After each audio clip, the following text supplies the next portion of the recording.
Hello everyone, welcome to episode 19 of Delta City Building.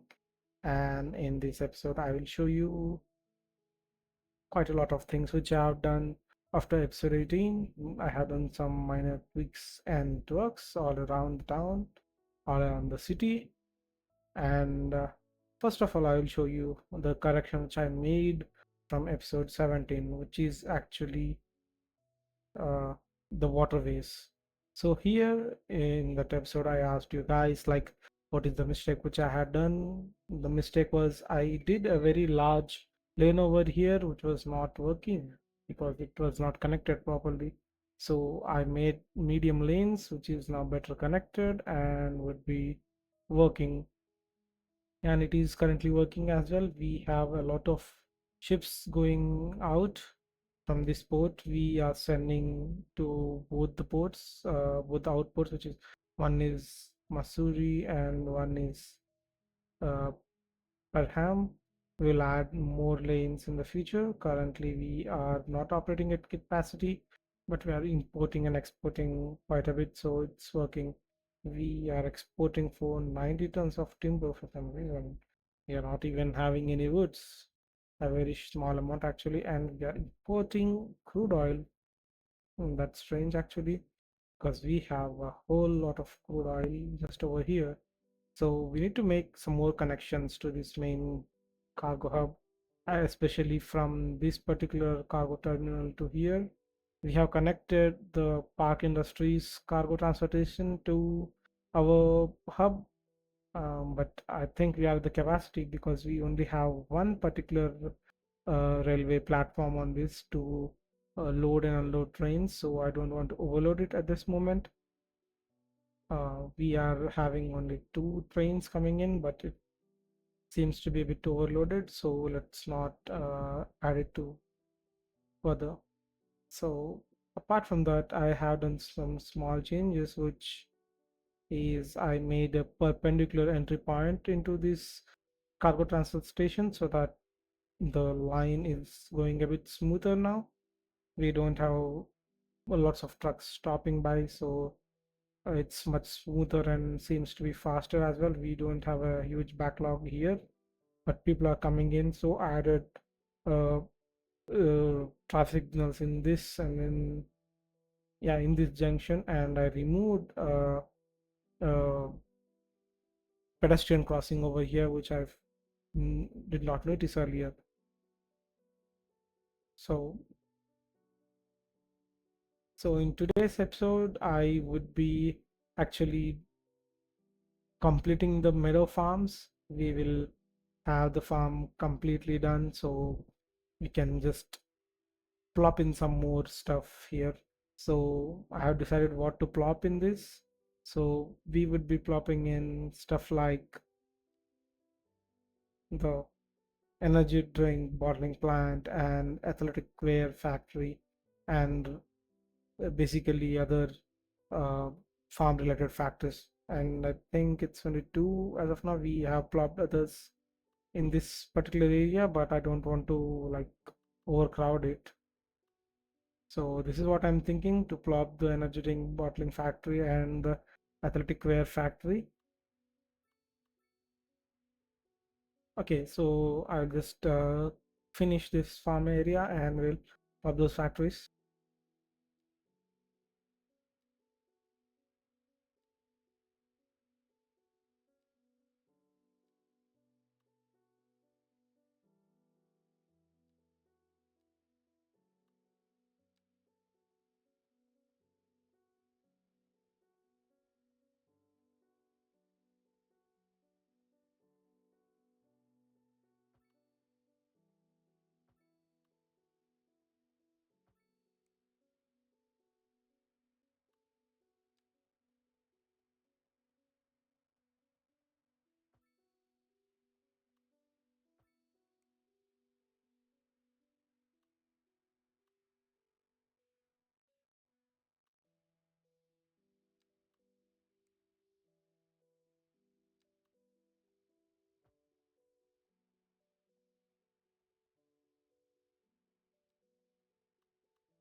So I did a bit of asymmetric farms here.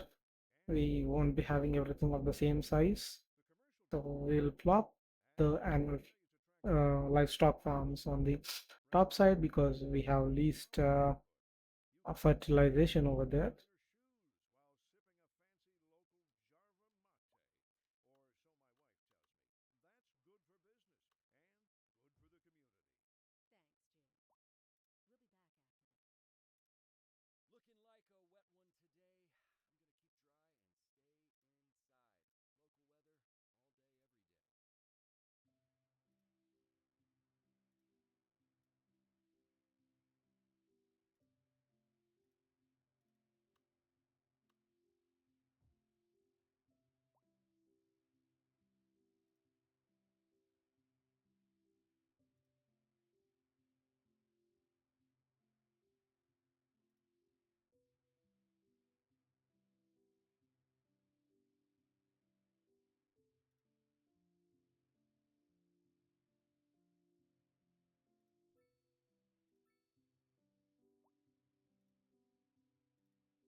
You had seen the previous video, which is episode 18, you would have noticed we were importing beverages, and beverages are made using vegetables and fruits. So we need to boost the production of vegetables and fruits, as well as have the beverage packaging factory installed so that we can actually produce our own and export instead of just importing.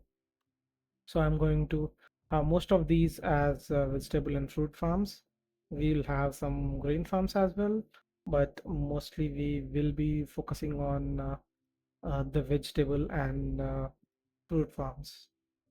I think it's only vegetables, not fruits.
So with this, our farms in Meadow Farms is complete.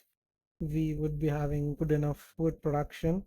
And since we would be adding our two other factories, we should be fine. And I feel that I should be adding those farms here, those farm related factories here itself instead of somewhere else, because I don't want to see a lot of traffic. But I was not adding it earlier because of the windmills. So let's see if we could move something, because the wind energy here is quite massive. We can see I'm getting the full force of wind here.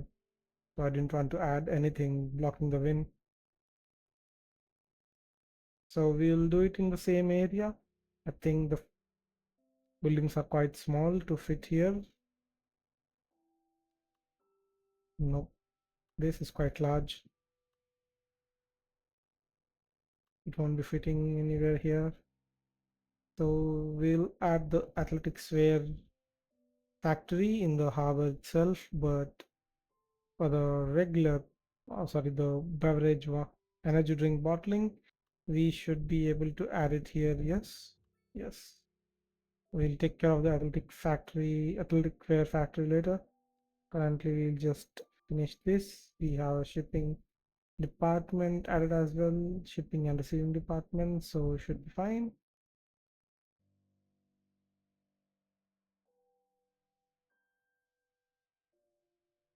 So just like the cargo transfer station, I made perpendicular roads to get into the harbor. These are two-lane, two-way roads so that we don't have any issues. And we have single lane road going around into the passenger built harbor to take the passengers. And we are having 36 passengers.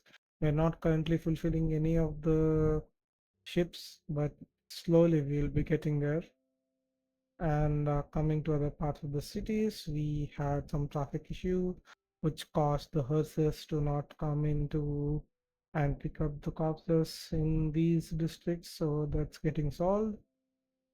So I expanded this sometime yesterday, and I added in some American houses instead of the European models to have some variety. And I think we are going good with the population. We have around 5,684, sorry, households, and 11,602 residents with 1,250 pets, which is quite nice. And we'll be encouraging people to use cycles. And any other district, we would be increasing the taxes on, sorry, the fees on the parking. And we will let them do what they want. They can just bring in their heavy traffics. We won't be making this a gated community, no speed bumps, and no energy consumption awareness, because this is going to be, this I think will grow into a low income area in the end. We need them for certain reasons. And looking at our Chestnut village, yeah, the farmers have quite wealthy, and we'll complete the zoning here. We'll add more houses. 3 boxes actually gives a full house. If I'm going more than three, it's going to be a smaller one. So if I'm doing this, yeah, divides into two parts.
the first time in forever we are having zero low density requirement, but considerable medium and high density. Oh, it's coming back up and the houses are getting occupied.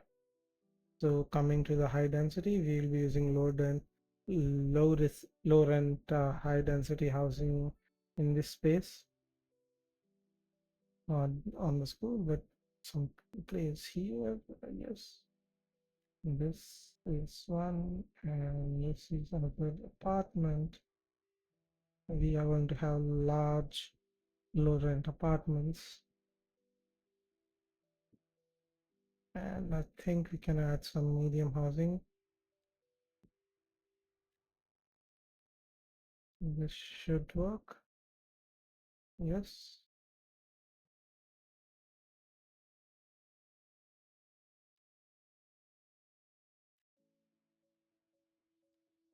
Hi there, this is Liz Peterson on the Atmospheric Piano Channel, playing music that has a meaning. This just in from traffic. If you're thinking about hitting the streets, you can expect delays on the major roads, especially during rush hour. Good to know, Jim. Seems like everyone is in a hurry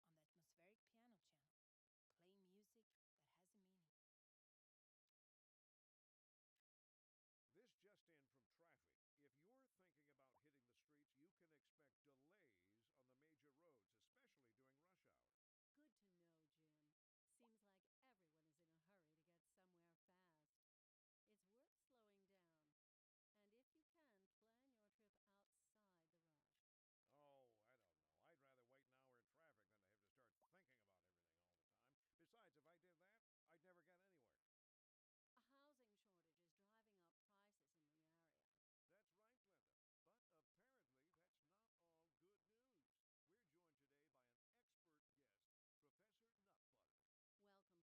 a housing shortage is bad for the people trying to move I here? think this zoning is good enough for now. We are having lots of house being constructed. People will be moving in. We are already at 142,000 and we are adding 490 people per hour and our profits are nice. We are making a ton of money and most of it is from parking fees, which is good. And I think we have crossed whatever we had actually spent on expanding our harbor. So in the next episode, I will be actually building some homes or residential area over here, which is going to have lots of high density and medium density houses. And we will be having this as a semi-commercial area. And this is close to the prison. So we will be having our intelligence bureau added over here along with the police headquarters or something. We'll have a look at it.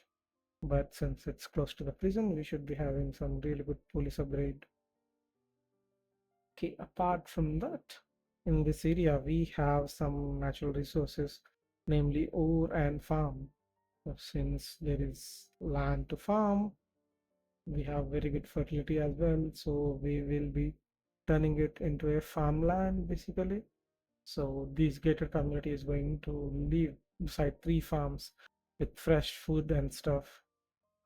They are quite lucky guys, but they're not the richest. We have Autumn Terrace people who are quite wealthy. We have Sunset Terrace who are wealthy, and Butler Crossing, every other old area is wealthy. Even Boxy Mill, which is supposed to be not so wealthy, is wealthy.